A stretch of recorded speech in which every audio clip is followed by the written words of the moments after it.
combined arms assault.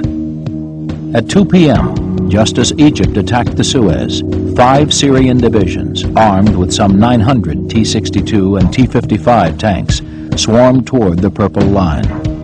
They faced just 2 Israeli brigades that were stretched across the length of the front, armed with less than 150 tanks. The southern Golan was defended by the men of the Barak Brigade, a unit that was almost completely wiped out on the first day of battle. Israel's elite 7th Armored Brigade held the north. The 77th Battalion of 7th Armored was commanded by then-Lieutenant Colonel Avigdor Kahalani. Kahalani and his 24 tanks bore the brunt of the attack on the northern Golan, in the area now called the Valley of Tears. We saw them arrive from the east, crossing the border, crossing the anti-tank ditches, and crossing the minefield. We saw the lights, the infrared lights, and they crossed the border and they arrived very close to our tanks. They used the night very well. In the south of the Golan Heights, they captured, after 24 hours, most of the Golan Heights. The brigade that we had over there, they couldn't stop them and they captured all the area. In my area, I've decided to shoot all over the night, just the direction to the east, to give them the feeling that we are there and we know they are coming, but we couldn't really hit their tanks. It's all over the first night. We just play with them, we couldn't hit them. We waited the entire night in ambush, after we fought all day. At night we stayed awake and we just waited and waited to see where the shots would come from. And waited to see where the flashes were coming from so we could find our mortars. Suddenly the tanks in our platoon were attacked by their bazookas.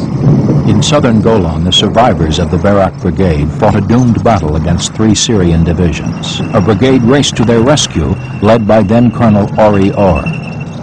The first and the second days of the Yom Kippur War were the most difficult days of my life. I needed more time, because if I had more time, it would be another platoon, another company, another tank to accumulate forces for defense. That heavy feeling I had on that first day, the second day, that I don't have the sufficient power to face the Syrians. And it came to expression in the most difficult battle I've had. It was the Battle of Nafach.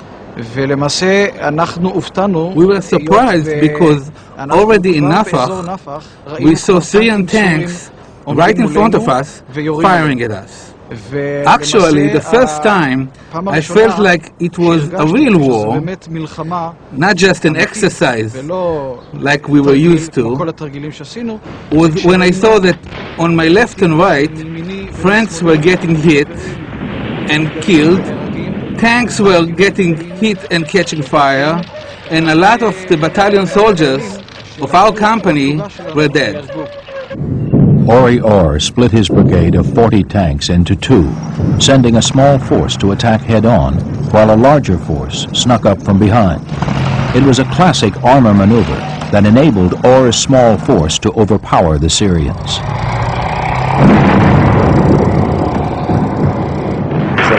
This battle lasted about 4, 5, up to 8 hours if I add up everything. The end of the battle was that we actually stopped that brigade, destroyed most of it. We narrowed the defense line and the Syrians did not reach Nafach again. A large part of the company commanders were wounded. Some of them got killed.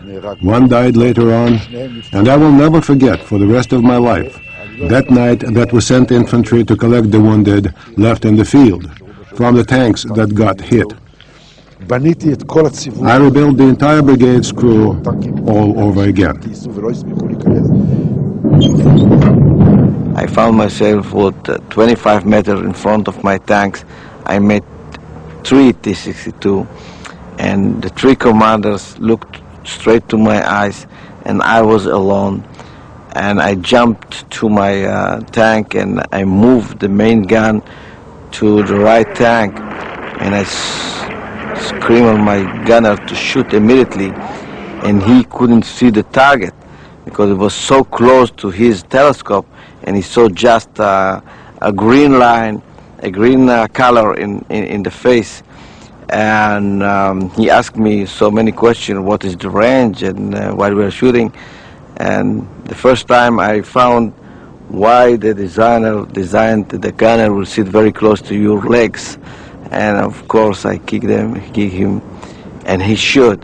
And I moved the gun to the second tank, and he shoot again, and I moved the gun to the third one, and he was ready to shoot me. And something happened with the empty shell, and the last moment we shoot first. It was really, it's like a knife battle. It's never happened in our history to shoot so close. Usually you shoot 3 kilometers, 2 kilometers far, but no so close. In the first engagement, there is no question of who hit whom. We hit them hard, and it was really a contest among the tank soldiers who could knock out more tanks.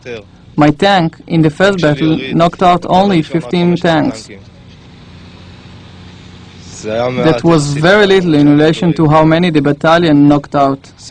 On Saturday night, the night of Yom Kippur, we counted the number of blazes. We stopped counting at 80.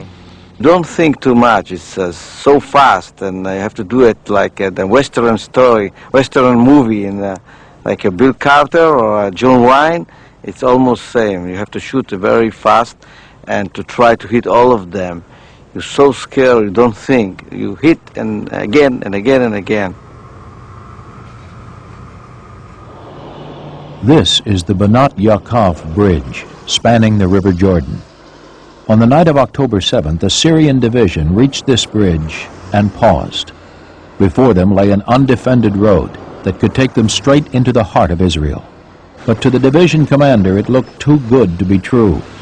Knowing a perfect spot for an ambush when he saw one, he stopped his advance and waited for dawn. This gave the Israelis just enough time to send troops up to stop him. After the war, the Syrian commander was executed for his poor judgment. The fighting in the Golan Heights went on day and night, non-stop. The IDF tradition of armor commanders leading their forces into battle, typically standing in the turrets of their tanks, resulted in heavy losses amongst the leadership. Almost all the tank commanders under Colonel Kahalani died in battle.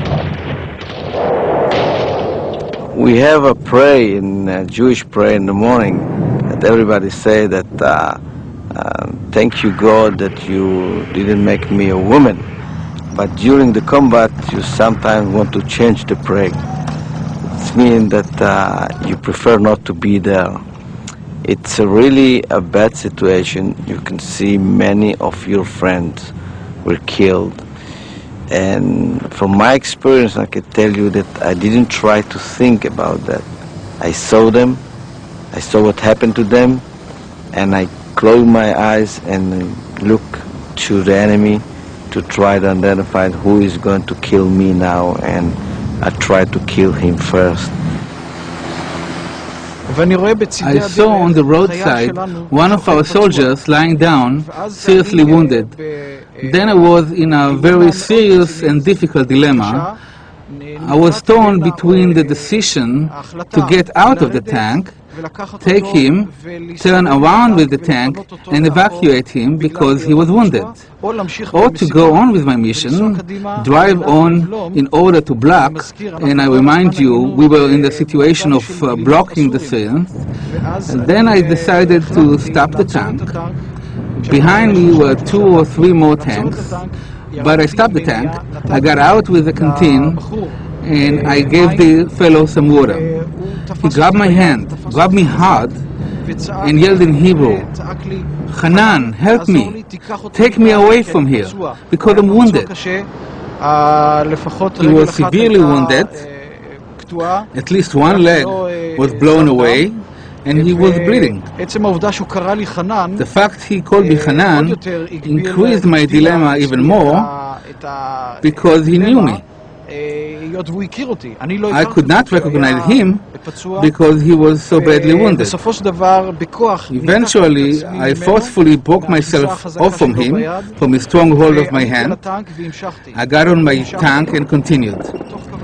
I continued understanding knowing that I made the right